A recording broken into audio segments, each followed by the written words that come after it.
142.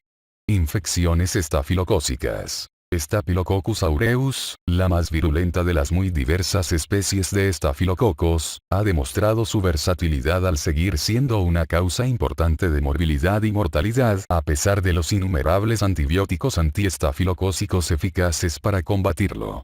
Es un patógeno pluripotente que causa enfermedad por mecanismos tanto mediados como no mediados por toxinas. A él se deben infecciones hospitalarias y extrahospitalarias que van de procesos relativamente menores de la piel y tejidos blandos, a trastornos generalizados que pueden ser letales. Los otros estafilococos, llamados en conjunto coagulasa negativos, son mucho menos virulentos que Staphylococcus aureus, aunque siguen siendo patógenos importantes en ciertas situaciones, como en infecciones asociadas con dispositivos protésicos. Microbiología y taxonomía. Los estafilococos, los cocos gram positivos de la familia Micrococaceae, forman racimos semejantes a uvas en la tinción de Gram, figura 142, 1. Estos microorganismos, de alrededor de una micra de diámetro, son positivos para catalasa, a diferencia de las especies de estreptococos, no móviles, aerobios y anaerobios facultativos. Tienen la capacidad de prolongar la supervivencia en superficies del entorno y en condiciones diversas. Algunas especies tienen una variedad de hospedadores relativamente amplia, incluyendo mamíferos y aves, en tanto que en otras la variedad es bastante reducida, se limita a 1 a 2 animales muy relacionados. Hay más de 30 especies estafilocócicas patógenas. En general, para identificar las especies con mayor importancia clínica, se utiliza una serie de pruebas bioquímicas. Se dispone de sistemas diagnósticos automatizados, estuches para caracterización bioquímica y análisis de ácido desoxirribonucleico que permiten distinguir las especies. Con pocas excepciones, Staphylococcus aureus se distingue de otras especies de estafilococos porque produce coagulasa, una enzima de superficie que convierte fibrinógeno en fibrina. Estuches de látex elaborados para detectar proteína A y factor aglutinante, también distinguen Staphylococcus aureus de otras especies de estafilococos. Staphylococcus aureus fermenta mannitol, posee proteína A y produce masa. En las placas de agar sangre, Staphylococcus aureus tiende a formar colonias B hemolíticas doradas. Por lo contrario, los estafilococos coagulasa negativos producen colonias pequeñas no hemolíticas de color blanco. Cada vez se usan más los métodos de secuenciación, por ejemplo, 16S ácido ribonucleico ribosomal, para identificar las distintas especies de estafilococos. Los métodos más nuevos, como la espectrometría de masas de desorción / ionización mediante láser, asistida por una matriz acoplada a un analizador de tiempo de vuelo, se utilizan cada vez más para la especiación estafilocócica en algunos laboratorios de microbiología clínica. Establecer si las diversas cepas provenientes de distintos enfermos son iguales o diferentes es importante para investigar si un determinado brote nosocomial tuvo un mismo lugar de origen, por ejemplo, un instrumento médico contaminado. Cada vez se utilizan más para este fin los métodos de tipificación molecular, como la electroforesis en gel de campo pulsado y las técnicas basadas en secuencias, por ejemplo, tipificación de la proteína A estafilocócica. En fecha más reciente, la secuenciación del genoma completo ha mejorado las posibilidades de discernir entre los aislados clínicos. Infecciones por Staphylococcus aureus. Epidemiología. Staphylococcus aureus es un microorganismo comensal y un patógeno oportunista. Cerca de 20 a 40% de las personas sanas está colonizado con esta bacteria, y en un porcentaje más pequeño, alrededor de 10%, la colonización es persistente con la misma cepa. La tasa de colonización aumenta entre los diabéticos dependientes de insulina, las personas infectadas con virus de inmunodeficiencia humana, quienes se someten a hemodiálisis, los consumidores de drogas inyectadas y las personas con daño cutáneo.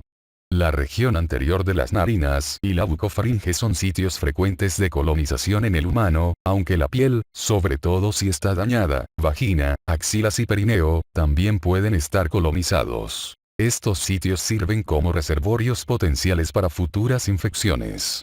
La mayoría de las personas que presentan infecciones por Staphylococcus aureus se infecta con una cepa que ya es parte de su propia microbiota de comensales. Las lesiones cutáneas o de las mucosas permiten que este microorganismo inicie la infección. La transmisión de Staphylococcus aureus de persona a persona también tiene lugar, con mayor frecuencia por contacto personal directo con un sitio del cuerpo colonizado. También se ha informado sobre la propagación de estafilococos en aerosoles de secreciones respiratorias o nasales de individuos con abundantes colonias.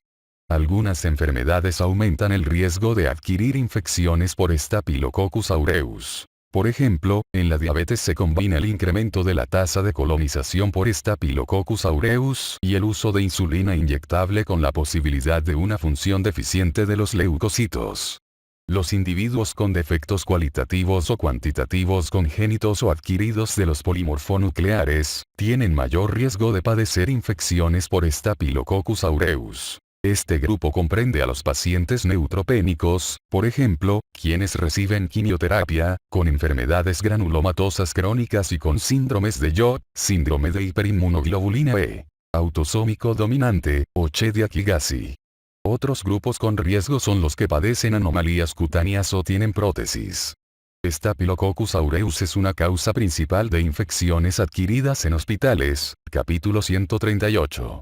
Es la causa más frecuente de infecciones en heridas quirúrgicas y la segunda de bacteriemia, solo después de estafilococos coagulasa negativos. Estos aislados casi siempre son resistentes a múltiples antibióticos, por lo que las opciones terapéuticas son limitadas. A nivel extrahospitalario, Staphylococcus aureus sigue siendo una causa importante de infecciones cutáneas y de tejidos blandos, de infecciones respiratorias y, en las personas que consumen drogas inyectables, de endocarditis infecciosa. El uso cada vez mayor de tratamientos administrados por infusión intravenosa en el hogar también tiene riesgo de infecciones estafilocócicas adquiridas fuera del hospital.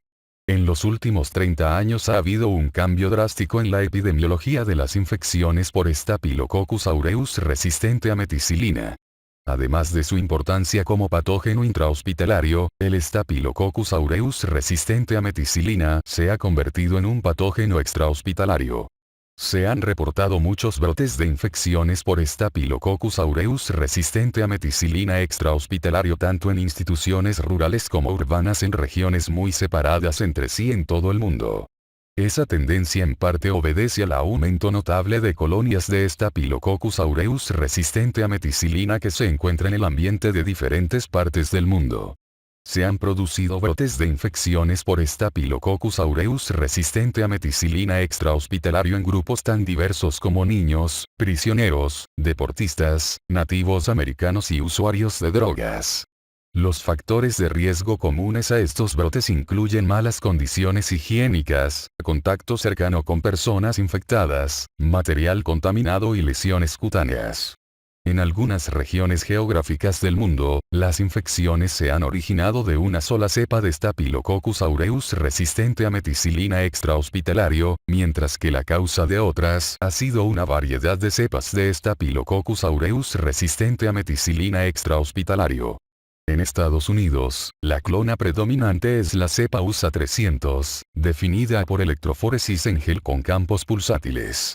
Si bien la mayor parte de las infecciones causadas por estas cepas afectaron la piel y el tejido blando, en 5 a 10% de los casos la infección fue invasiva y se puso en peligro la vida. Las cepas de Staphylococcus aureus resistente a meticilina extrahospitalario también producen cada vez más infecciones hospitalarias. Un hecho preocupante es la aparente capacidad mejorada de Staphylococcus aureus resistente a meticilina extrahospitalario para enfermar a personas inmunocomprometidas. Patogenia. Conceptos generales.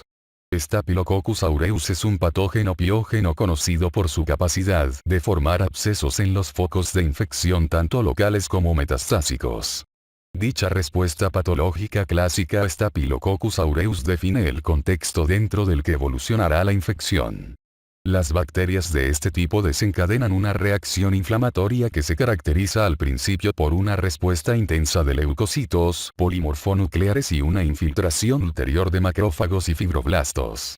Si la respuesta celular del hospedador, incluyendo el depósito de fibrina y colágena, no frena la infección, esta se propaga a los tejidos vecinos o al torrente sanguíneo. En la enfermedad por estafilococos mediada por toxinas no siempre surge una infección clínica. Por ejemplo, una vez que la enterotoxina estable al calor forma parte de algún alimento, puede surgir una intoxicación alimentaria por estafilococos en ausencia de bacterias viables. En el síndrome de choque tóxico por estafilococos, bastan condiciones que permitan la síntesis de la toxina en los sitios de colonización, por ejemplo, la presencia de un tampón superabsorbente, para que surja la enfermedad clínica. Genoma de Staphylococcus aureus. Los genomas completos de las cepas de Staphylococcus aureus son secuenciados fácilmente. Entre los datos más interesantes están los siguientes. 1. Se advierte un alto grado de semejanza en cuanto a secuencias de nucleótidos entre las distintas cepas. 2. Se obtiene mucha información genética gracias a la transferencia horizontal de otras especies bacterianas. Y 3. Staphylococcus aureus contiene diversos islotes de patogenicidad o genómicos característicos. Se trata de elementos genéticos móviles que contienen cúmulos de genes de enterotoxinas y exotoxinas o determinantes de resistencia antimicrobiana. Entre los genes de estos islotes figuran los que portan MECA, el gen encargado de la resistencia a la meticilina. Los islotes que contienen esta resistencia reciben el nombre de cromosomas en casete estafilocócicos y su tamaño varía entre 20 a 60 kilobases. Hasta la fecha, se han identificado 8 casetes de esta clase. Entre los tipos más comunes de cromosomas en casete estafilocócico, están los tipos 1 a 3 que corresponden a las cepas hospitalarias de Staphylococcus aureus resistente a meticilina, y los 4 a 6 a las cepas epidémicas Staphylococcus aureus resistente a meticilina extrahospitalario. Unas pocas clonas de Staphylococcus aureus resistente a meticilina han sido la causa de la mayor parte de las infecciones extrahospitalarias y hospitalarias en todo el mundo. La comparación de estas cepas con las observadas en brotes epidémicos previos, por ejemplo, las cepas de FAG 80-81 de la década de 1950, ha revelado que se ha preservado la secuencia de nucleótidos en el transcurso del tiempo. Tal observación sugiere que estas cepas poseen determinantes que facilitan su supervivencia y propagación. Regulación de la expresión génica de la virulencia. En las enfermedades mediadas y no mediadas por toxinas de Staphylococcus aureus, la expresión de los determinantes de virulencia propios de la infección depende de un conjunto de genes reguladores, como el regulador génico accesorio, y el regulador estafilocócico accesorio, que controlan de manera coordinada la expresión de los genes de virulencia. El gen regulador genómico accesorio forma parte de una vía de transducción de señales por detección de quórum que capta y reacciona al número de bacterias. Las proteínas de superficie del estafilococo se sintetizan durante la fase de crecimiento exponencial de la bacteria in vitro. En cambio, durante la fase de proliferación posexponencial se liberan muchas proteínas secretadas, como la toxina alfa, las enterotoxinas y diferentes enzimas, en respuesta a la transcripción de la molécula efectora de regulador genómico accesorio, ácido ribonucleico 3. Se ha planteado la hipótesis de que dichos genes reguladores tendrían una función similar in vivo. Para lograr la invasión se necesita la expresión secuencial de los elementos bacterianos mencionados. Se requieren adhesinas bacterianas para iniciar la colonización de las superficies císticas del hospedador. La liberación posterior de varias enzimas le permite a la colonia obtener elementos nutricionales y a las bacterias propagarse a los tejidos vecinos. En estudios con cepas mutantes que tenían inactivados estos genes reguladores, se advirtió una menor virulencia en algunos modelos animales de infección por Staphylococcus aureus. Patogenia de la infección invasora por Staphylococcus aureus. Los estafilococos son microorganismos oportunistas. Para que invadan al hospedador y causen infección, se necesitan algunos de los factores siguientes o todos ellos. Inoculación y colonización local de las superficies císticas, alteración de las barreras mucosas o cutáneas, establecimiento de la infección localizada, invasión, evasión de la respuesta del hospedador y propagación metastásica. Las cepas colonizantes o transferidas de una persona a otra se inoculan en la piel lesionada, las heridas o la corriente sanguínea. Son frecuentes las recurrencias de infecciones por Staphylococcus aureus, al parecer por la capacidad que tienen estos patógenos de sobrevivir, de persistir en estado inactivo en diversos tejidos y luego de causar infecciones por recrudescencia, cuando surgen situaciones idóneas para tal fin. Colonización de superficies corporales por Staphylococcus aureus. Las fosas nasales anteriores son el principal sitio de colonización estafilocócica en el ser humano. Al parecer, la colonización implica la adhesión de Staphylococcus aureus a las células epiteliales queratinizadas de la parte anterior de las fosas nasales. Otros factores que contribuyen a la colonización son la influencia de otra microflora nasal residente y su densidad bacteriana, factores que tienen que ver con el hospedador y lesión de la mucosa nasal, por ejemplo, la que resulta del uso de drogas por inhalación. Hay otros sitios colonizados del cuerpo, como la piel dañada, la región inguinal y la orofaringe, que pueden ser reservorios muy importantes para las cepas Staphylococcus aureus resistente a meticilina extrahospitalario. Inoculación y colonización de los tejidos. Los estafilococos pueden penetrar en los tejidos a raíz de excoriaciones leves, por ejemplo, piquetes de mosquitos, de la administración de fármacos como la insulina o por la colocación de una vía intravenosa. Una vez dentro del sitio hístico, las bacterias se replican y colonizan las superficies de los tejidos del hospedador.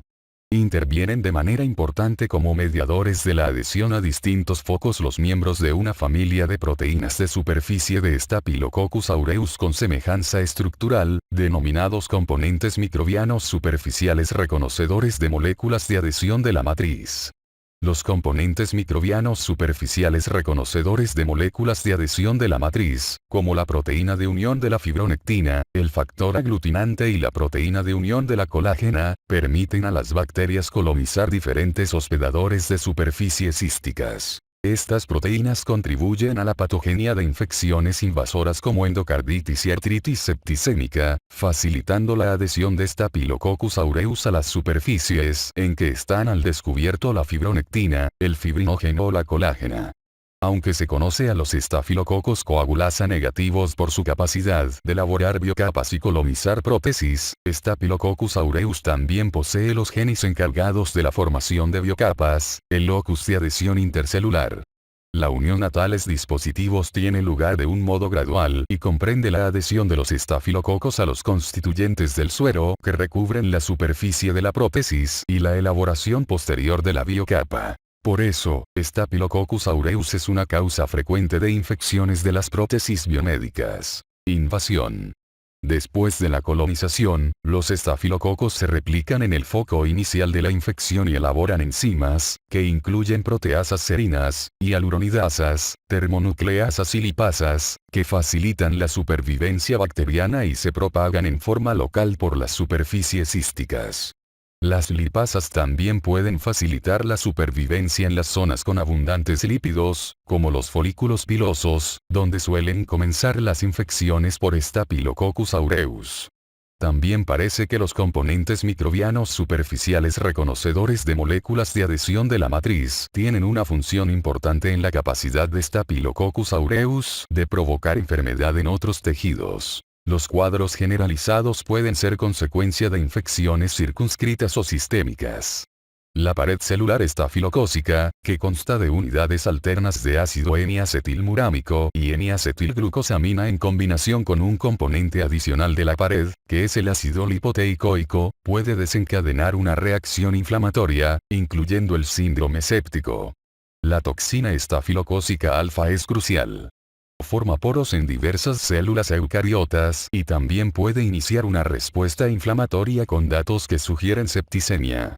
La toxina de Staphylococcus aureus leucocidina pantovalentin es citolítica contra polimorfonucleares, macrófagos y monocitos.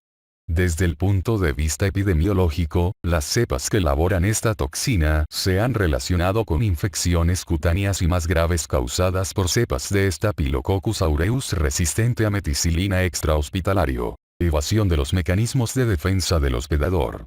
Los estafilococos tienen múltiples estrategias de evasión inmunitaria que son determinantes para su sobrevivencia. Tienen una microcápsula polisacárida antifagocítica. La mayor parte de las infecciones humanas se deben a los tipos capsulares 5 y 8. La cápsula iónica bipolar, con carga positiva y negativa, tiene una función determinante para inducir el desarrollo de un absceso. La proteína A, un componentes microbianos superficiales reconocedores de moléculas de adhesión de la matriz característico de Staphylococcus aureus, actúa como receptor de Fc. Se unen a la porción Fc de las inmunoglobulinas G subclases 1, 2 y 4, lo que impide la opsonofagocitosis por los polimorfonucleares. Tanto la proteína inhibidora de la quimiotaxis de los estafilococos, una proteína secretada, como la proteína de adhesión extracelular, una proteína de superficie, interfieren en la migración de los polimorfonucleares a los sitios de infección. Otro mecanismo por el que Staphylococcus aureus evade la respuesta del hospedador es su capacidad de supervivencia intracelular. Los fagocitos profesionales y no profesionales son capaces de internalizar los estafilococos, ingerirlos y que queden en su interior. La internalización de estafilococos por las células endoteliales crea un santuario que protege a las bacterias contra las defensas del hospedador. Este fenómeno parece ser especialmente relevante para los hepatocitos de Kupffer durante las bacteriemias estafilocócicas. El entorno intracelular facilita la expresión fenotípica de variantes de Staphylococcus aureus formadoras de colonias pequeñas. Las variantes de colonias pequeñas se encuentran en pacientes que reciben tratamiento antimicrobiano, por ejemplo, con aminoglucósidos, y en los que tienen fibrosis quística u osteomielitis. Tales variantes constituyen otro mecanismo de supervivencia estafilocócica a largo plazo capaz de aumentar la posibilidad de recurrencia. Por último, Staphylococcus aureus sobrevive dentro de los polimorfonucleares y puede aprovecharlos para propagarse y sembrar otros tejidos. Patogenia de las infecciones por Staphylococcus aureus resistente a meticilina extrahospitalario. Se han identificado determinados factores de virulencia que contribuyen a la patogenia de las infecciones por Staphylococcus aureus resistente a meticilina extrahospitalario. Hay una relación epidemiológica cercana entre el gen para leucocidina de Panton-Valentine y las infecciones de la piel y tejidos blandos, así como con infecciones invasoras, como neumonía necrosante. Otros factores determinantes que intervienen en la patogenia de estas infecciones son el elemento móvil catabólico de arginina, un grupo de genes singulares que facilitan la evasión de los mecanismos de la defensa del hospedador. Las modulinas solubles en fenol, una familia de péptidos citolíticos. Y la toxina alfa. Respuesta del hospedador a la infección por Staphylococcus aureus. Dicha respuesta es el alistamiento de polimorfonucleares. Estas células son atraídas a sitios de infección por componentes bacterianos, como los péptidos formilados o el péptido glucano, así como por el factor de necrosis tumoral de las citocinas y las interleucinas 1 y 6, las cuales son liberadas por macrófagos activados y células endoteliales. Si bien la mayoría de las personas tiene anticuerpos antiestafilocócicos, se desconoce si sus niveles son cualitativa o cuantitativamente suficientes para proteger de la infección. Los anticuerpos anticapsulares y anticomponentes microbianos superficiales reconocedores de moléculas de adhesión de la matriz facilitan la opsonización in vitro y han demostrado ser capaces de proteger contra la infección en varios modelos animales. No han logrado prevenir las infecciones estafilocócicas en estudios clínicos. Patogenia de la enfermedad mediada por toxinas. Staphylococcus aureus produce tres tipos de toxinas. Citotoxinas, descritas en párrafos anteriores. Superantígenos, son toxinas pirógenas. Y toxinas exfoliativas. Tanto los datos epidemiológicos como los obtenidos de animales sugieren que los anticuerpos antitoxinas protegen de la enfermedad en el síndrome de choque tóxico, la intoxicación alimentaria por estafilococos y el síndrome estafilocócico de dermatitis exfoliativa. El cuadro patológico surge después de la síntesis y absorción de la toxina, y cuando ésta inicia la respuesta del hospedador. Enterotoxina y toxina 1 del síndrome de choque tóxico.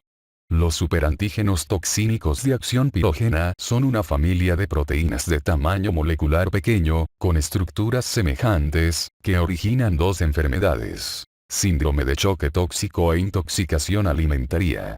El primero es consecuencia de la facultad que tienen las enterotoxinas y la toxina 1 del síndrome de choque tóxico de actuar como mitógenos en los linfocitos T. En el proceso normal de presentación de antígenos, estos se procesan al principio en el interior de la célula y, después, los péptidos son presentados en el surco del complejo principal de histocompatibilidad de clase 2, lo que desencadena una respuesta medida en los linfocitos T. Por el contrario, las enterotoxinas se unen de manera directa a la región invariable del complejo principal de histocompatibilidad, por fuera del surco mencionado.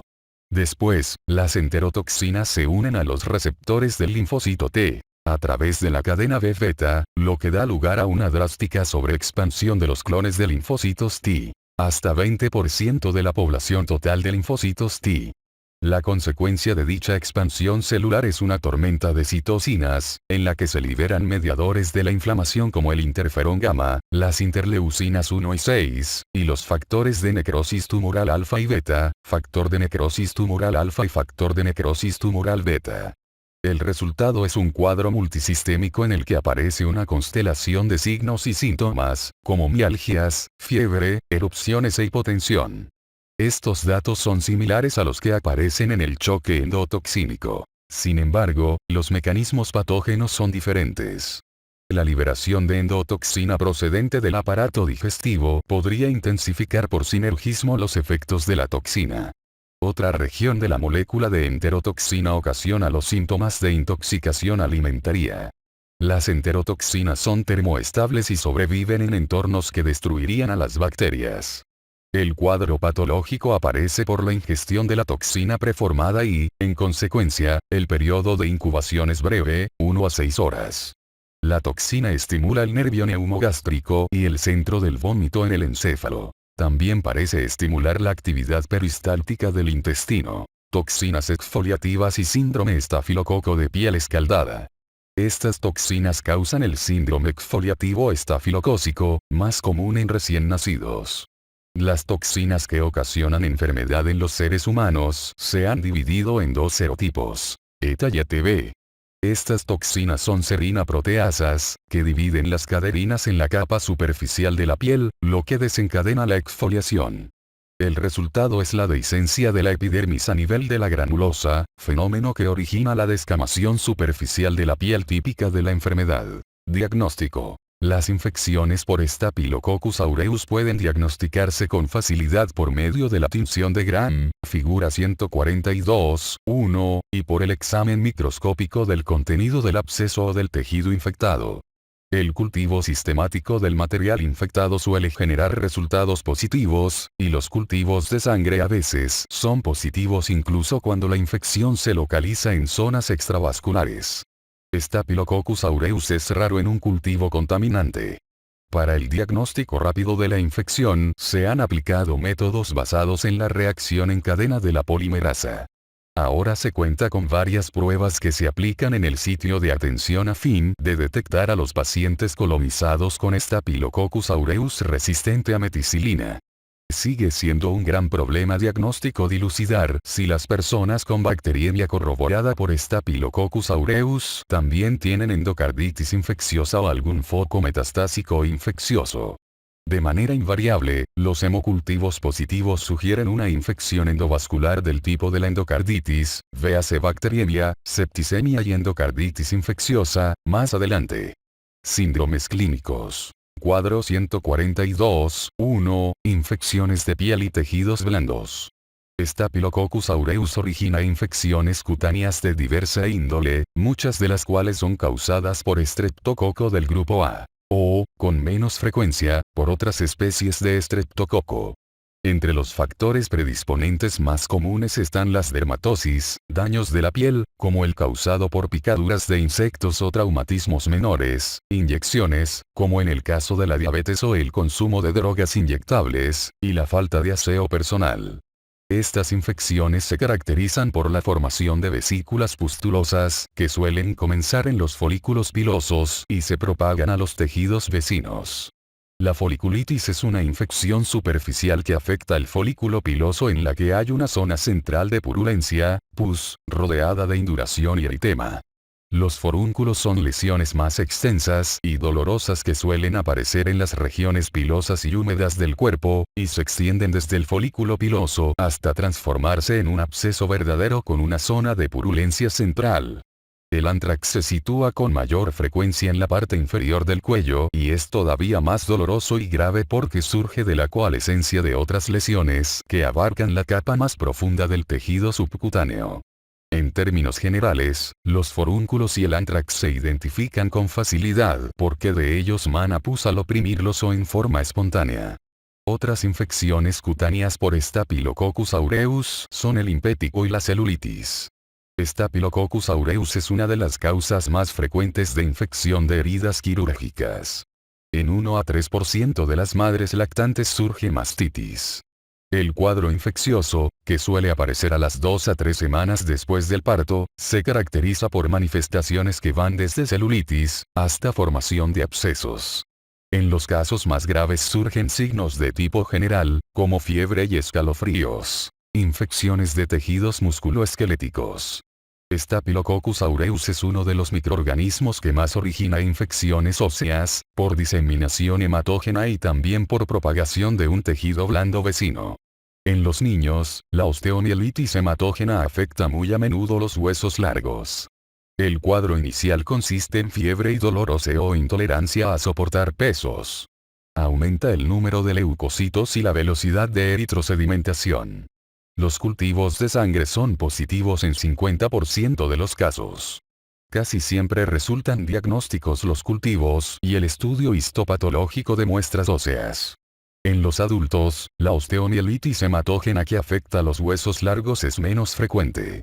Sin embargo, uno de los cuadros clínicos iniciales más comunes es la osteomielitis vertebral. Este trastorno suele observarse en personas con endocarditis, sometidas a hemodiálisis, diabéticos y en adictos a drogas inyectables. Las infecciones de las vértebras pueden aparecer con dorsalgia intensa y fiebre, pero su presentación también es menos grave, con dorsalgia crónica y febrícula. Staphylococcus aureus es el patógeno que más causa abscesos epidurales, complicación que puede originar una afectación neurológica. La persona se queja de dificultad para orinar o caminar, y de dolor radicular, además de los síntomas propios de la osteomielitis. La intervención quirúrgica en estos casos suele constituir una urgencia médica. Las imágenes por resonancia magnética es la modalidad de imagen más confiable para ayudar a establecer el diagnóstico de osteomielitis, figura 142.2. Las radiografías sistemáticas constituyen un primer paso apropiado, pero los datos pueden ser normales hasta 14 días después de la aparición de los síntomas. Si es imposible realizar una resonancia, la tomografía es una alternativa aceptable. Las infecciones óseas originadas por la propagación desde tejidos vecinos tienden a surgir de infecciones de tejidos blandos, como en el caso de las úlceras diabéticas o vasculares, operaciones y traumatismos. El hecho de que el hueso quede al descubierto, haya una fístula húmeda, no cicatrice la lesión o que de ella emane en forma ininterrumpida algún tipo de secreción, sugiere afectación del hueso subyacente, lo cual se diagnostica mediante el cultivo óseo y el examen histopatológico, que revela, por ejemplo, datos de infiltración de polimorfonucleares. La contaminación del material de cultivo por microorganismos de los tejidos vecinos dificulta el diagnóstico de osteomielitis cuando no se ha logrado la confirmación con métodos histopatológicos. Las muestras obtenidas durante la cirugía son más confiables. A veces es difícil distinguir con radiografías entre osteomielitis e infección de tejidos blandos suprayacentes con osteitis subyacente. Tanto en niños como en adultos, Staphylococcus aureus es la causa más frecuente de artritis séptica en articulaciones nativas. La infección evoluciona con rapidez y puede acompañarse de destrucción articular extensa si no se trata. El cuadro se presenta con fiebre, hinchazón articular y dolor intenso al mover la articulación afectada. El líquido aspirado de la articulación es turbio, tiene más de 50.000 polimorfonucleares por microlitro y presenta cocos gram positivos en cúmulos en el estudio con tinción de gram, figura 142.1. En los adultos, la artritis puede deberse a traumatismos, operaciones o diseminación hematógena. Las articulaciones afectadas con mayor frecuencia son rodillas, hombros, caderas e interfalángicas. El cuadro suele comenzar en articulaciones que ya estaban dañadas por artrosis o artritis reumatoide. También se observan infecciones diatrógenas secundarias, aspiraciones o a la inyección de fármacos en la articulación. En dichas situaciones se siente mayor dolor e hinchazón en la articulación afectada, junto con fiebre. La pioniositis es una infección rara del músculo estriado que se presenta sobre todo en climas tropicales, pero también ocurre en pacientes inmunodeprimidos o infectados con virus de inmunodeficiencia humana. Es de suponer la aparición de una bacteriemia oculta. La pioniositis se manifiesta con fiebre, edema y dolor superpuesto al músculo afectado. La aspiración de líquido del tejido afectado revela pus. Si bien un antecedente de traumatismo guarda relación con la infección, no se ha esclarecido bien su patogenia. Infecciones de vías respiratorias. Cuando son causadas por Staphylococcus aureus, se observan en algunas situaciones clínicas precisas. Staphylococcus aureus es la causa de infecciones graves en recién nacidos y lactantes, y se manifiestan al principio por disnea, fiebre e insuficiencia respiratoria. En las radiografías de tórax se advierten neumatoceles, cavidades de pared delgada y contornos filamentosos. El neumotórax y el empiema son complicaciones conocidas. En los adultos, las infecciones pulmonares hospitalarias por Staphylococcus aureus surgen en pacientes intubados que se atienden en unidades de cuidados intensivos. Los individuos con colonización nasal tienen más riesgo de sufrirlas. El cuadro inicial es similar al que se observa en las infecciones pulmonares causadas por bacterias de otro tipo. Los pacientes generan volúmenes crecientes de esputo purulento y terminan por mostrar un cuadro disneico con fiebre y nuevos infiltrados pulmonares. Distinguir la neumonía bacteriana de las otras causas de insuficiencia respiratoria o nuevos infiltrados pulmonares en los enfermos en estado crítico es difícil y depende de una serie de datos clínicos, radiológicos y de laboratorio. Las infecciones extrahospitalarias de vías respiratorias causadas por Staphylococcus aureus surgen después de cuadros virales, a menudo gripe e influenza. Las manifestaciones iniciales son fiebre, generación de esputo sanguinolento y presencia de neumatoceles en 50% de los campos pulmonares o de múltiples infiltrados pulmonares irregulares. El diagnóstico se establece con tinción de Gram y cultivo del esputo. Los cultivos de sangre, a pesar de ser útiles, por lo regular no arrojan resultados positivos. Bacteriemia, septicemia y endocarditis infecciosa.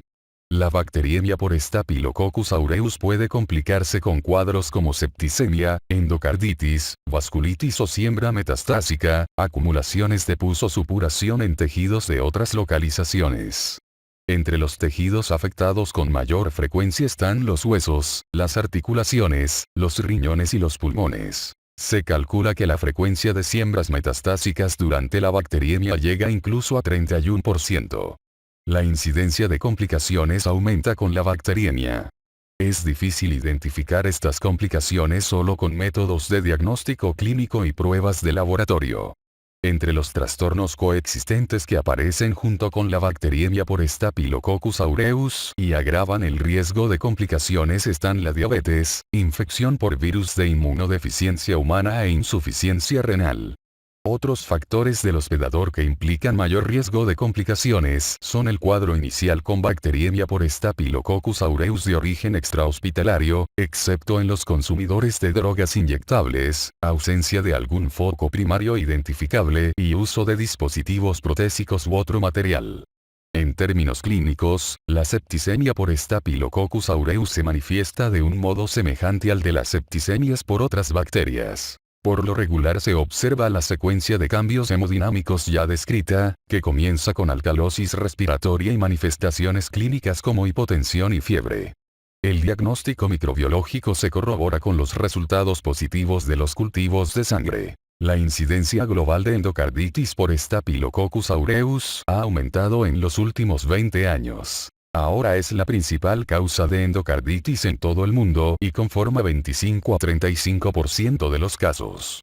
El incremento se debe, por lo menos en parte, al mayor uso de dispositivos intravasculares.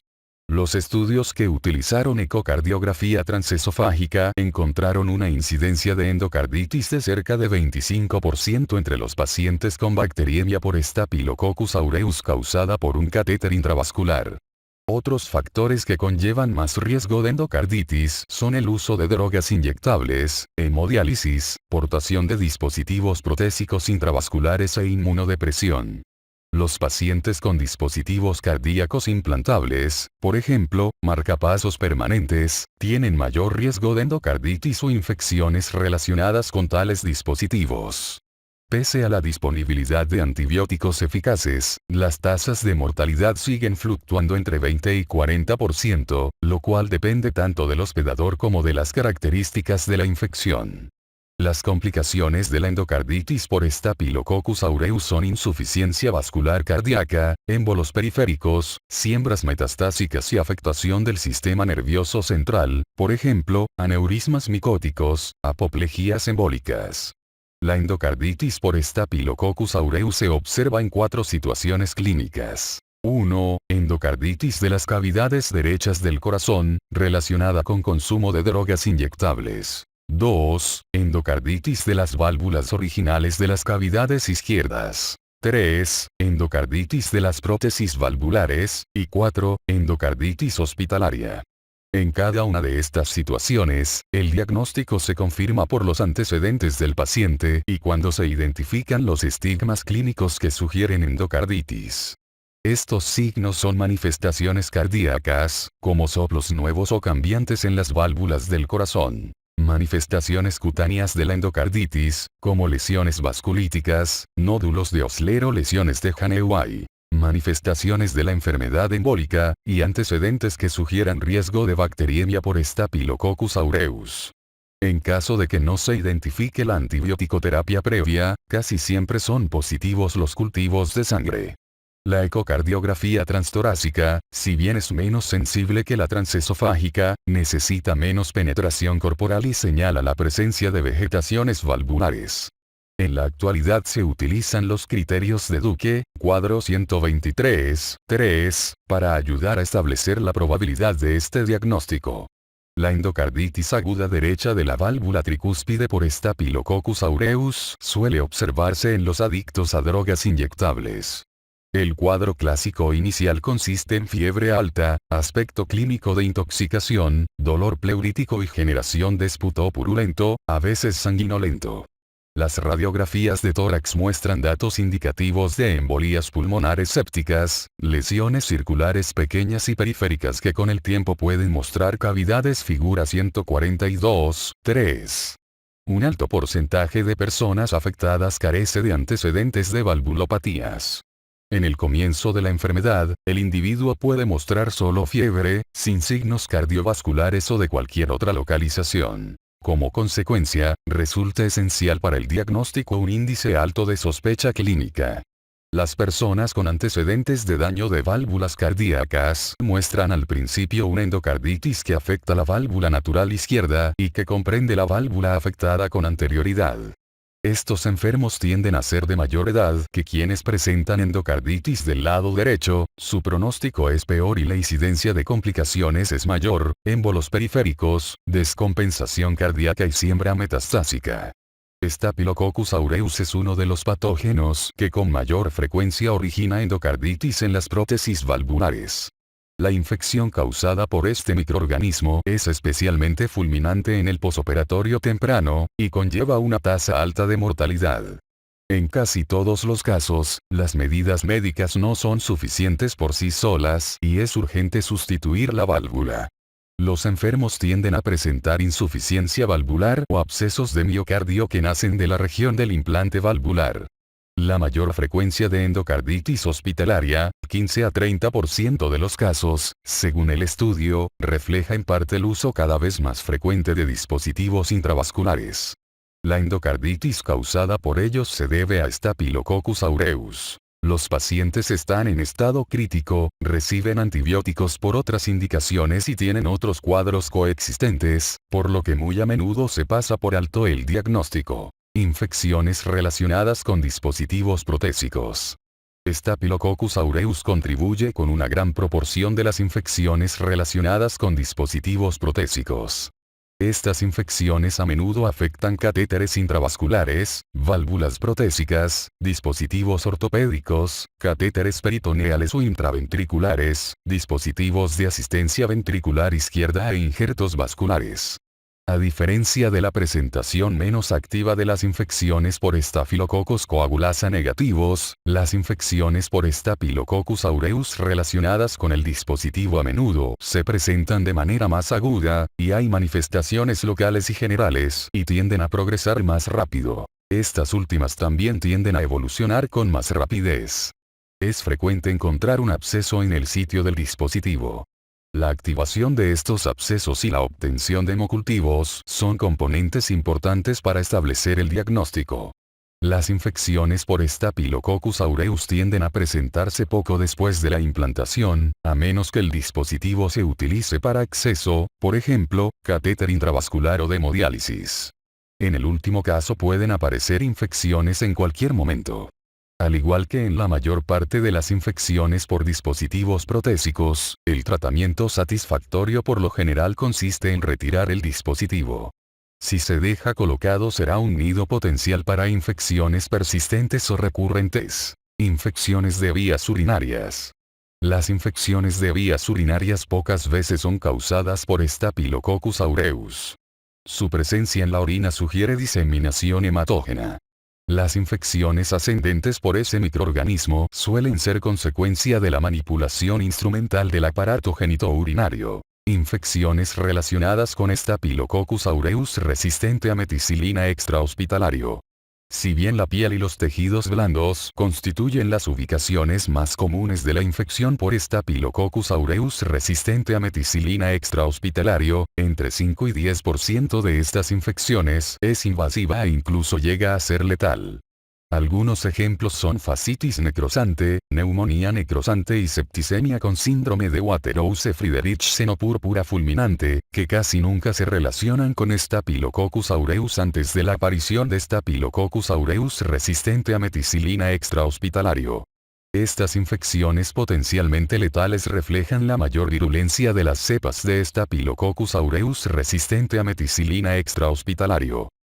Enfermedades mediadas por toxinas. Intoxicación alimentaria. Staphylococcus aureus constituye una de las principales causas de brotes de infección de origen alimentario en Estados Unidos. En estos casos, si el microorganismo patógeno es Staphylococcus aureus, proviene de la inoculación de una cepa toxígena en los alimentos por manipuladores colonizados. La toxina queda después incluida en productos que favorecen su proliferación, como natillas, ensaladas de papa o carnes preparadas. Aunque se destruya la bacteria por calentamiento, la toxina termoestable se conserva.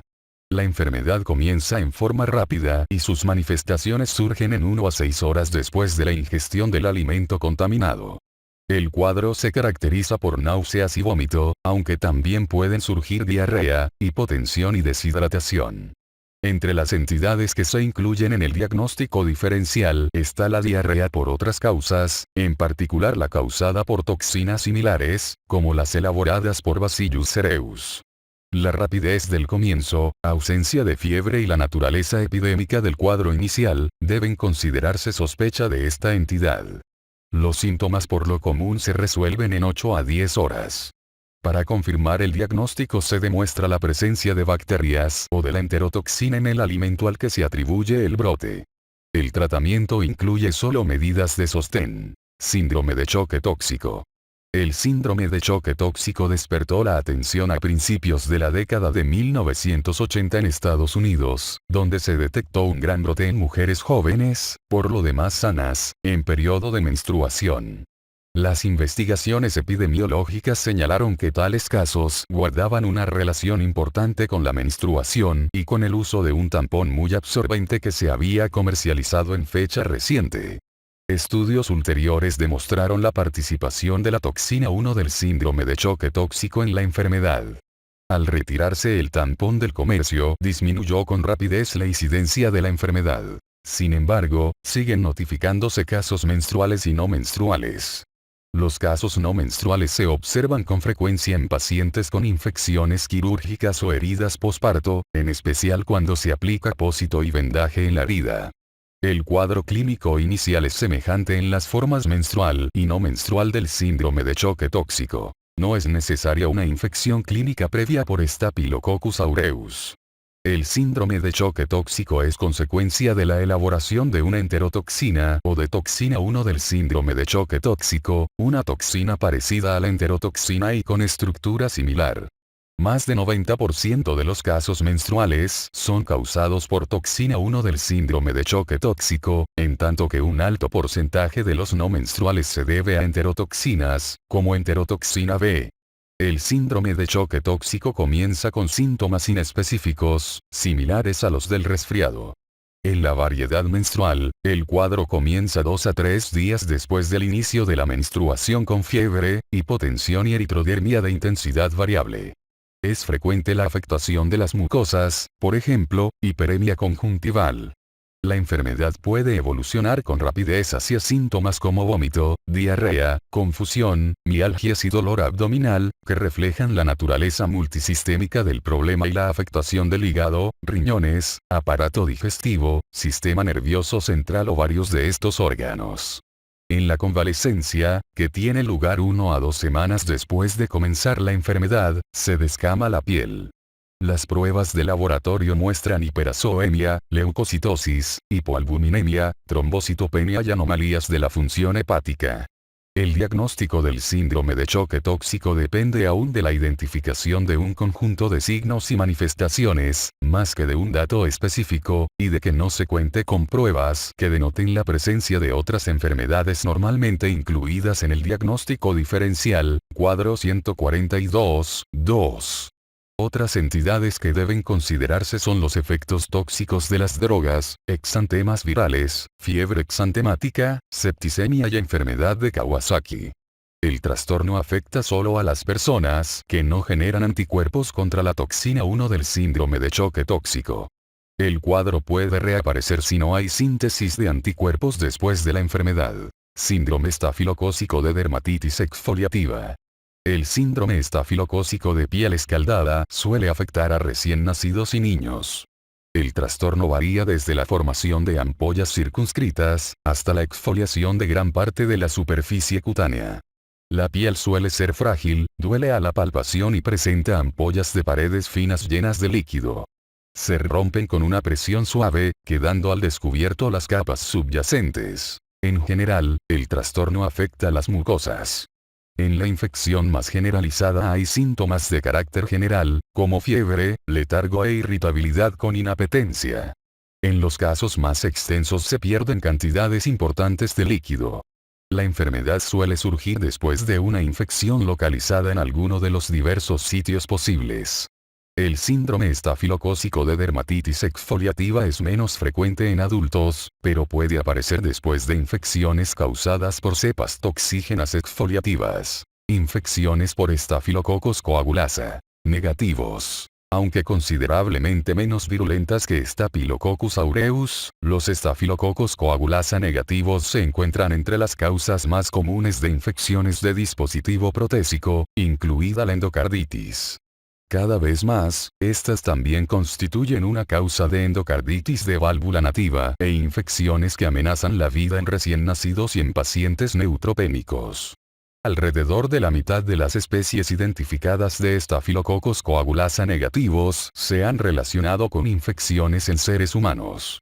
De estas especies, Staphylococcus epidermidis ha sido el patógeno más común en el ser humano. Este integrante de la flora humana aparece en la piel, donde representa la especie bacteriana más abundante, y también en la bucofaringe y la vagina. Staphylococcus saprophyticus, una especie resistente a novobiosina, es un patógeno presente en infecciones de vías urinarias. Patogenia. Staphylococcus epidermidis, entre los Staphylococcus coagulasa negativos, es la especie que más se asocia a infecciones de los dispositivos protésicos. La infección es un fenómeno bifásico en el que primero se produce la adhesión al dispositivo y después su colonización. Staphylococcus epidermidis está adaptado para colonizar dichos dispositivos gracias a su capacidad de elaborar el polisacárido extracelular, glucocálix sedimento, que facilita la formación de una biocapa protectora en la superficie del dispositivo. El material protésico implantado está recubierto de constituyentes císticos o del suero del hospedador, como fibrinógeno o fibronectina. Estas moléculas actúan como ligandos capaces de tender puentes de unión y de facilitar la adhesión de la bacteria a la superficie del dispositivo. Una serie de proteínas de superficie, como autolisina, ATLE, proteína de unión a fibrinógeno y proteína relacionada con la acumulación, son importantes en la adhesión a las superficies modificadas o no modificadas de prótesis. El polisacárido adesina intercelular facilita la colonización estafilocócica subsiguiente y la acumulación en la superficie del dispositivo. En Staphylococcus epidermidis, los genes adhesión intercelular se encuentran en cepas relacionadas con infecciones por dispositivos con más frecuencia que en las cepas relacionadas con la colonización de superficies de mucosas. La biopelícula, al parecer, hace las veces de una barrera que protege las bacterias de los mecanismos de defensa del hospedador y también de los antibióticos, y a la vez proporciona un medio adecuado para la maduración y supervivencia de la bacteria. Otras dos especies de estafilococos coagulasa negativos, Staphylococcus lugdunensis y Staphylococcus schleicheri, originan infecciones más graves, endocarditis en válvulas originales y osteomielitis, que otros estafilococos coagulasa negativos. No se tiene explicación de esta virulencia mayor, aunque las dos especies parecen compartir con Staphylococcus aureus más determinantes de virulencia, por ejemplo, el factor de agrupación y la lipasa, que otros estafilococos coagulasa negativos. La capacidad de Staphylococcus saprophyticus de causar infecciones del tracto urinario en mujeres jóvenes parece asociarse con mayor capacidad de adherirse a las células uroepiteliales. La hemaglutinina adesina de 160 kDa pudiera contribuir a esta afinidad. Diagnóstico. No es difícil detectar estafilococos coagulasa negativos en los focos de infección o en la corriente sanguínea con dos métodos de cultivo microbiológicos comunes, pero la interpretación de los resultados suele ser problemática. Estos microorganismos aparecen en gran cantidad en la piel, por lo que a menudo contaminan los cultivos. Se ha calculado que solo 10 a 20% de los cultivos de sangre en que se identifican estafilococos coagulasa negativos refleja una bacteriemia verdadera. Surgen problemas similares con los cultivos de material procedente de otros sitios. Entre los datos clínicos que sugieren una bacteriemia verdadera están la fiebre, los signos de infección local, por ejemplo, eritema o drenaje purulento en el sitio del catéter intravenosa, la leucocitosis y los signos sistémicos de septicemia. Entre los resultados de laboratorio que sugieren una bacteriemia verdadera están los múltiples cultivos aislados positivos para la misma cepa, es decir, la misma especie con el mismo antibiótico grama o con una huella de ácido desoxirribonucleico muy similar, la proliferación de la cepa en el plazo de 48 horas y la proliferación de las bacterias en recipientes para aerobios y anaerobios. Síndromes clínicos. Los estafilococos coagulasa negativos pueden originar infecciones de diversa índole en las prótesis de válvulas cardíacas y articulares, injertos vasculares, dispositivos intravasculares y derivaciones en el sistema nervioso central. En todas las situaciones anteriores el cuadro clínico inicial es semejante. Los signos de la infección circunscrita suelen ser sutiles, la evolución de la enfermedad es lenta y los signos sistémicos escasos. A veces se advierten signos de infección, como drenaje purulento, dolor en el sitio afectado o aflojamiento de la prótesis implantada. Es frecuente la fiebre, aunque no siempre aparece, y a veces hay leucocitosis leve. En ocasiones se incrementan los reactivos de la fase aguda, la velocidad de eritrosedimentación y la concentración de proteína C reactiva. Como se señaló, las infecciones que no se generan por dispositivos protésicos incluyen endocarditis con válvula nativa debida a estafilococos coagulasa negativos, que constituye alrededor de 5% de los casos. Las infecciones en lactantes prematuros y pacientes neutropénicos a menudo se relacionan con la necesidad de dispositivos intravasculares. Staphylococcus lugdunensis parece ser un microorganismo patógeno más agresivo en esas situaciones, ya que causa mayor mortalidad y destrucción valvular rápida con formación de abscesos. Tratamiento. Infecciones estafilocócicas. Principios generales del tratamiento. El control de la fuente, por ejemplo, la incisión y el exudado de acumulaciones supurativas o la extracción de dispositivos protésicos infectados, junto con la instauración rápida del tratamiento antimicrobiano apropiado, son esenciales para el plan terapéutico de todas las infecciones estafilocócicas. El surgimiento de Staphylococcus aureus resistente a meticilina en el ambiente externo ha incrementado la importancia de cultivar todas las acumulaciones para determinar la susceptibilidad antimicrobiana. Duración del tratamiento antimicrobiano. El régimen terapéutico contra la bacteriemia por Staphylococcus aureus suele prolongarse 4 a 6 semanas, debido al alto riesgo de complicaciones, por ejemplo, endocarditis, diseminación de los focos de infección.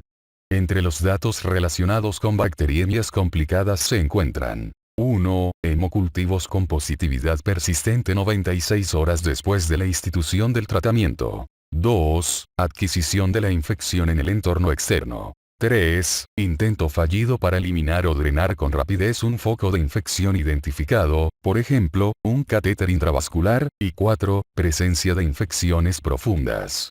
Los pacientes con bacteriemias no complicadas casi siempre se identifican por tener un foco de infección que puede eliminarse, respuesta pronta al tratamiento antimicrobiano, es decir, sin fiebre o hemocultivos positivos después de 3 a 4 días, sin indicios de focos de infección diseminados y sin prótesis implantadas.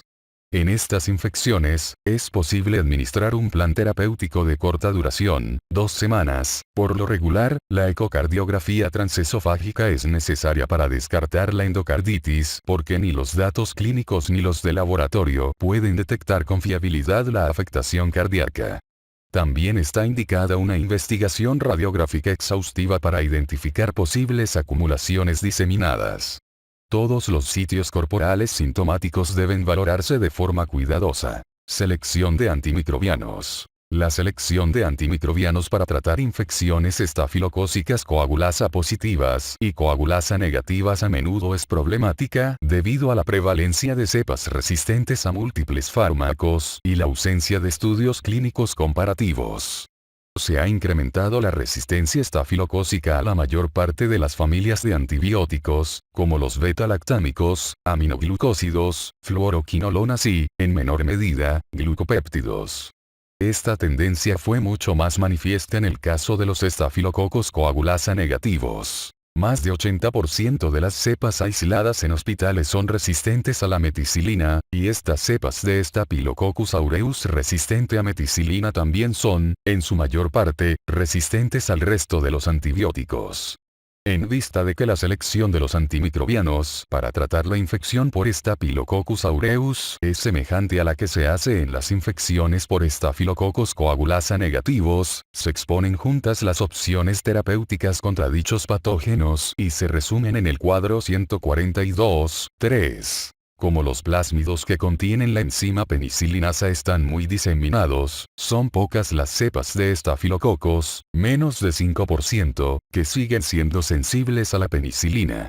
Las cepas resistentes a penicilina se tratan con penicilinas semisintéticas resistentes a la penicilinasa, como la oxacilina o la nafcilina. En la actualidad se usa poco la meticilina, que fue la primera de las penicilinas semisintéticas resistentes a la penicilinasa.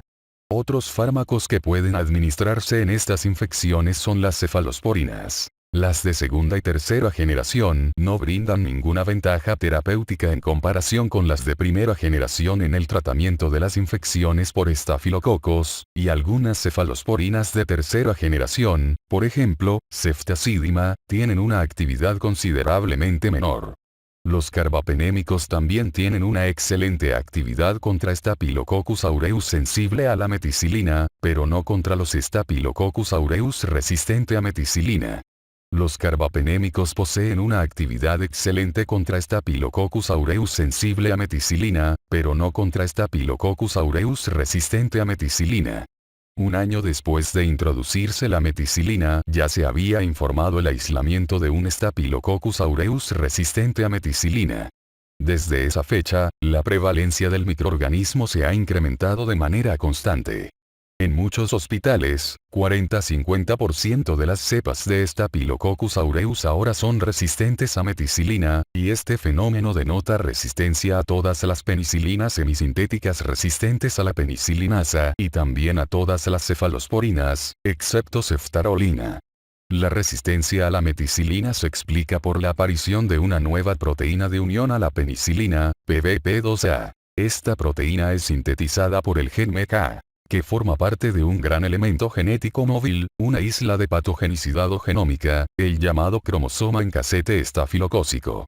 Se ha planteado la hipótesis de que la adquisición de dicho material genético sea consecuencia de la transferencia horizontal desde una especie afín de estafilococos, como Staphylococcus aureus. La expresión fenotípica de la resistencia a la meticilina puede ser constitutiva, expresada en todos los microorganismos de una población, o heterogénea, expresada por una parte del total de la población de microorganismos celulares. La detección de la resistencia a meticilina se ve reforzada por el crecimiento de los cultivos a temperaturas reducidas, menos de 35 grados centígrados durante 24 horas, y con mayores concentraciones de sal en el medio. Las técnicas de cultivo se reemplazan cada vez más por métodos basados en reacción en cadena de la polimerasa u otros, por ejemplo, aglutinación de látex, que permiten la detección rápida de la resistencia a la meticilina. La vancomicina o la daptomicina se recomiendan como los fármacos de elección para el tratamiento de infecciones invasoras por Staphylococcus aureus resistente a meticilina. La susceptibilidad de Staphylococcus aureus resistente a meticilina a la vancomicina ha disminuido en muchas áreas del mundo. Es importante señalar que la vancomicina es menos eficaz que las penicilinas semisintéticas resistentes a la penicilinasa para el tratamiento de infecciones causadas por cepas susceptibles a la meticilina. En pacientes con antecedentes de alergias graves a los beta-lactámicos, las alternativas a las penicilinas semisintéticas resistentes a la penicilinasa para el tratamiento de infecciones invasoras deben usarse solo después de una cuidadosa consideración. La desensibilización a los beta-lactámicos sigue siendo una alternativa contra infecciones letales. Han surgido tres tipos de resistencia estafilocócica a la vancomicina. 1. La concentración mínima inhibidora. Una medida de susceptibilidad in vitro progresiva se refiere al aumento sostenido en las concentraciones mínimas inhibidoras de vancomicina que se ha detectado en diversas áreas geográficas. Los estudios sugieren que la morbilidad y la mortalidad aumentan en las infecciones que causan las cepas de Staphylococcus aureus con concentración mínima inhibidora de vancomicina más de 1,5 microgramos por mililitro. 2. En 1997 se señaló la aparición en Japón de una cepa de Staphylococcus aureus con menor sensibilidad a la vancomicina.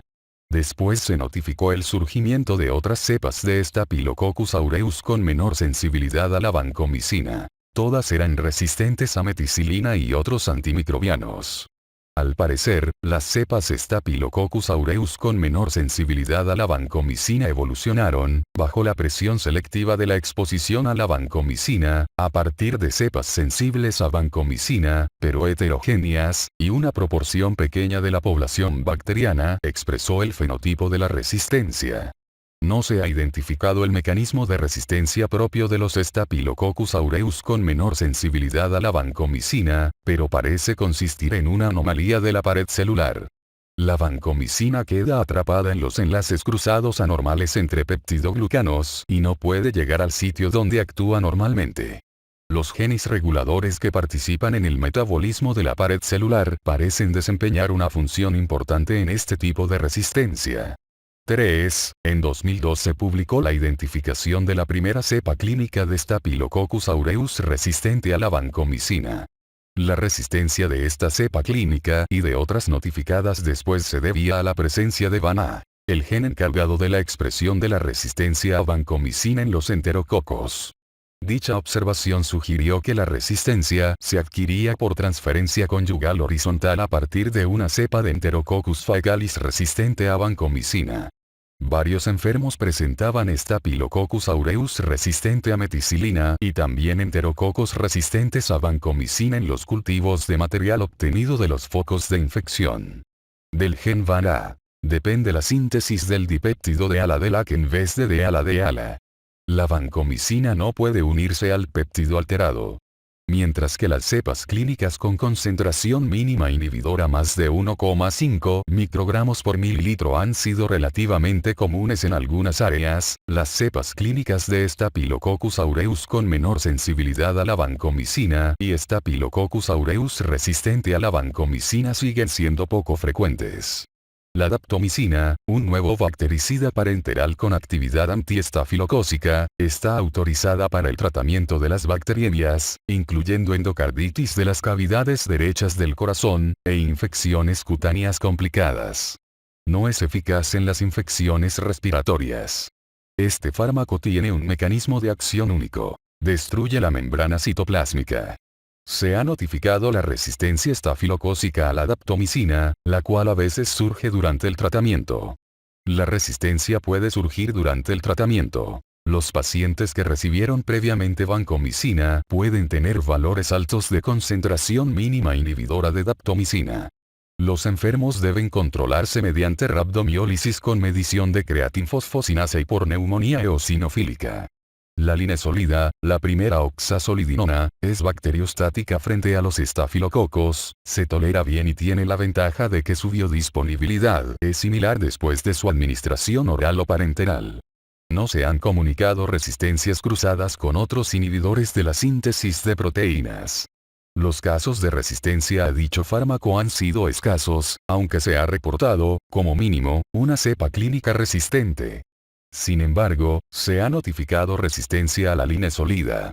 Los efectos secundarios más graves de la linesolida son trombocitopenia y casos excepcionales de acidosis láctica, neutropenia y de neuropatía periférica. Tales reacciones tienden a aparecer después de un curso terapéutico relativamente prolongado.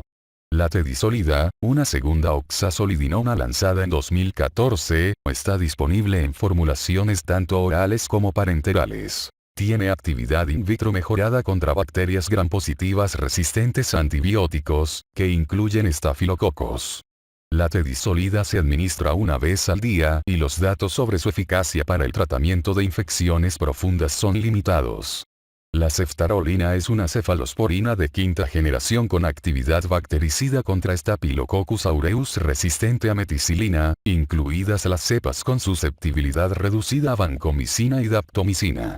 En general, se tolera bien y está aprobada para su uso en neumonías nosocomiales y contra las infecciones de piel y tejidos blandos.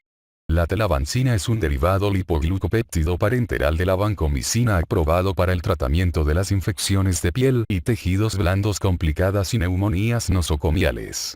El medicamento tiene dos destinos: la pared celular y la membrana celular. Permanece activo contra las cepas de Staphylococcus aureus con menor sensibilidad a la vancomicina.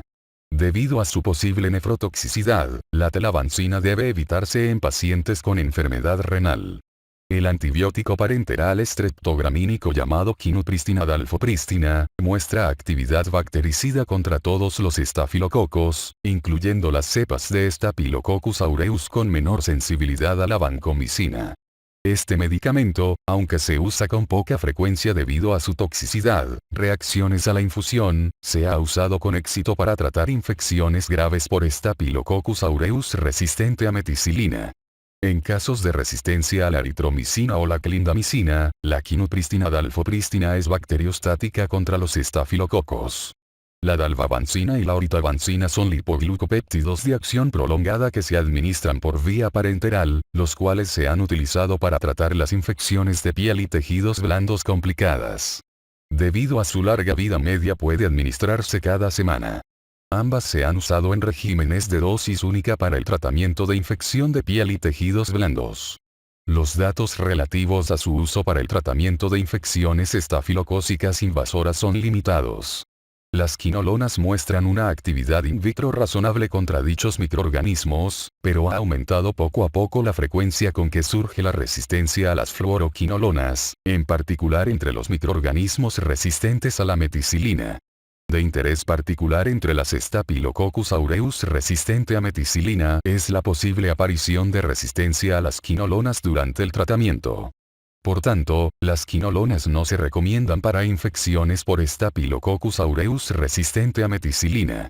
La resistencia a estos fármacos es más bien un fenómeno cromosómico y se debe a mutaciones en los genes de la topoisomerasa 4 o la girasa del ácido desoxirribonucleico, aunque podrían contribuir también las bombas de flujo plurifarmacológicas.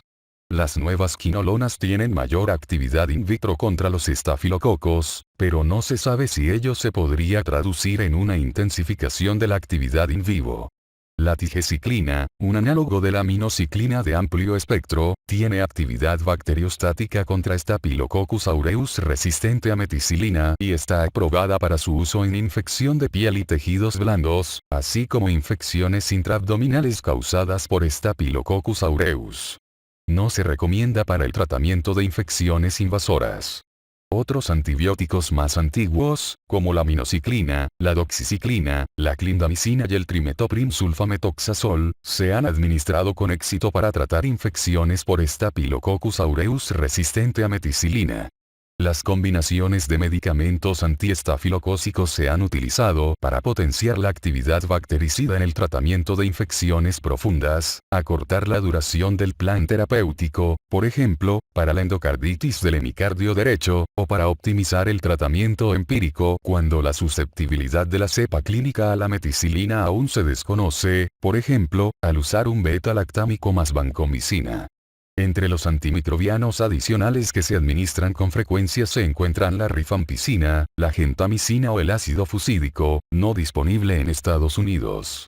Hasta la fecha, los estudios clínicos no han documentado un beneficio terapéutico de estas combinaciones diferentes. Informes recientes han aumentado la preocupación sobre la posible nefrotoxicidad de la gentamicina y las reacciones adversas a la rifampicina y las interacciones con este último fármaco.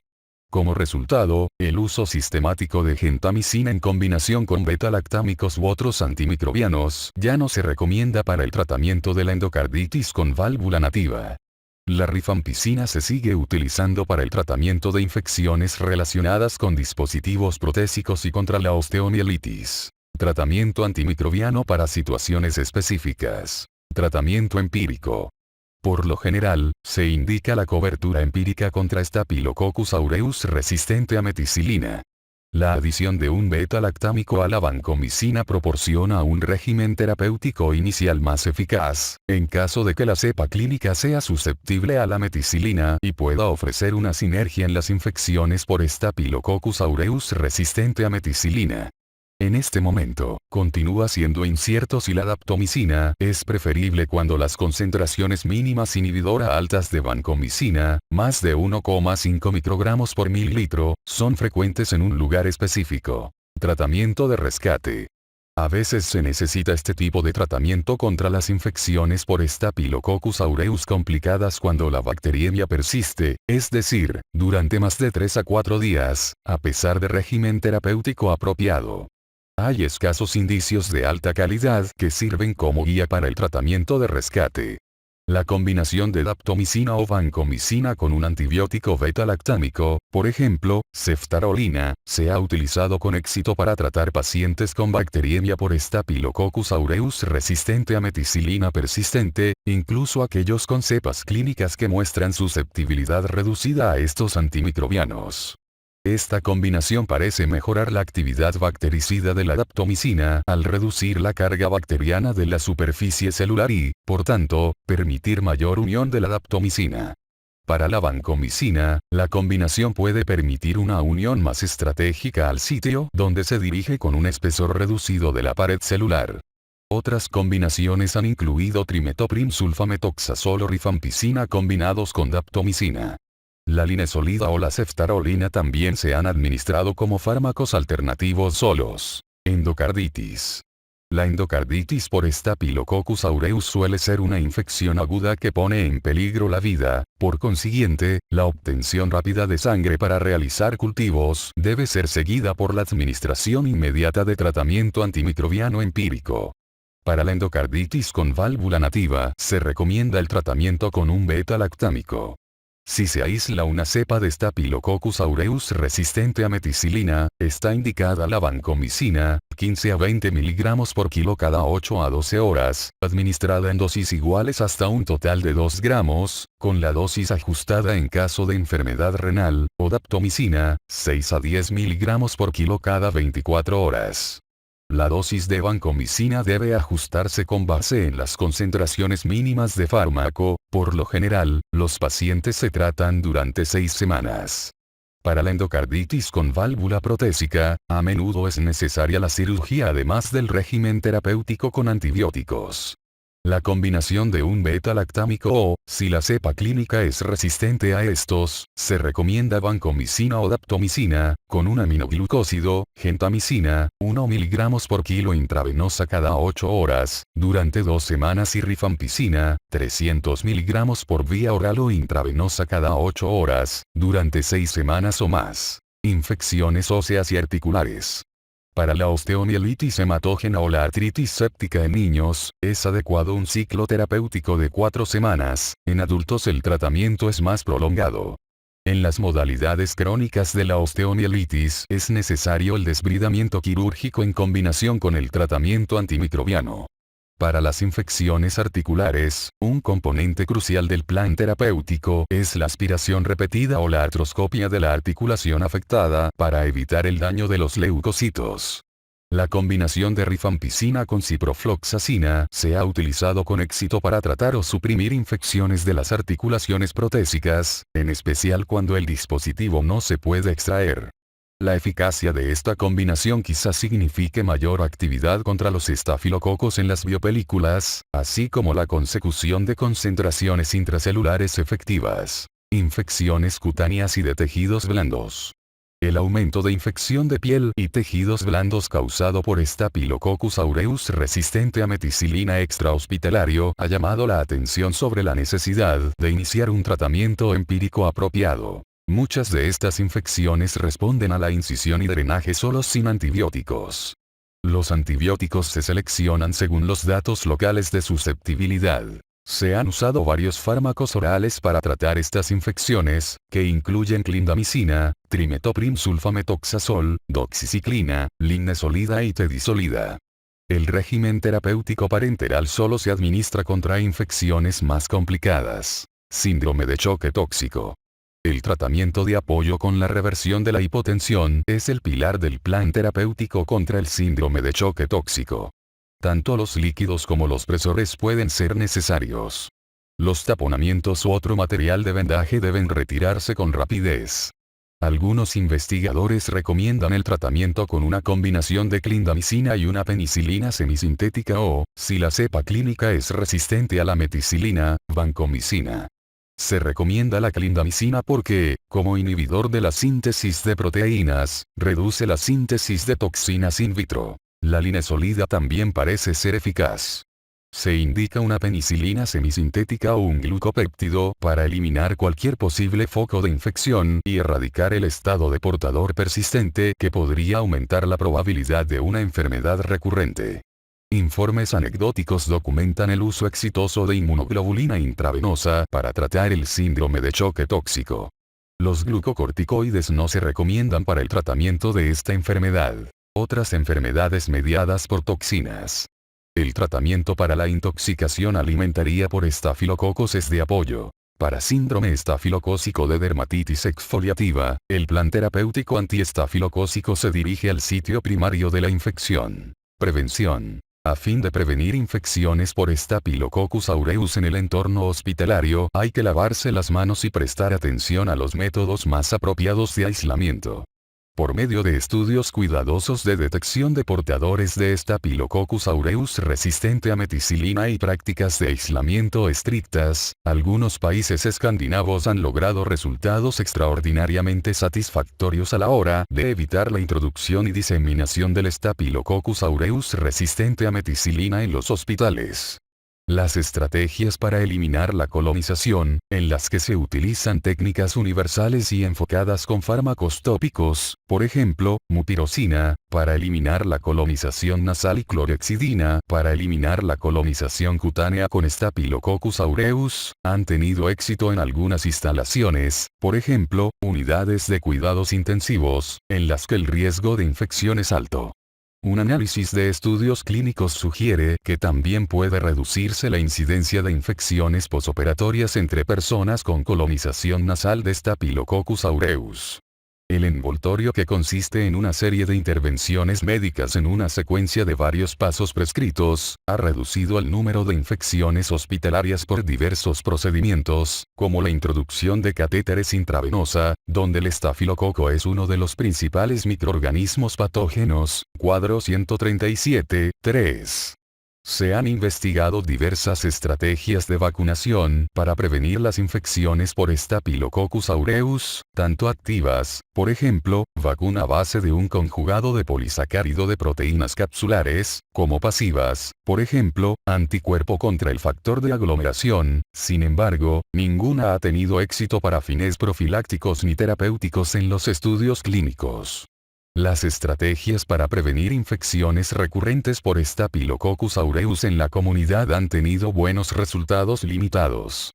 Se han estudiado la descolonización con mupirocina intranasal y los lavados con clorhexidina del individuo infectado, y la descolonización adicional de quienes comparten la casa combinada con la limpieza ambiental de superficies y artículos personales. Para personas con una extensa enfermedad cutánea e infecciones recurrentes, el uso de baños de lejía, por ejemplo, media taza de cloro en una bañera llena hasta un cuarto de su capacidad, puede ser útil.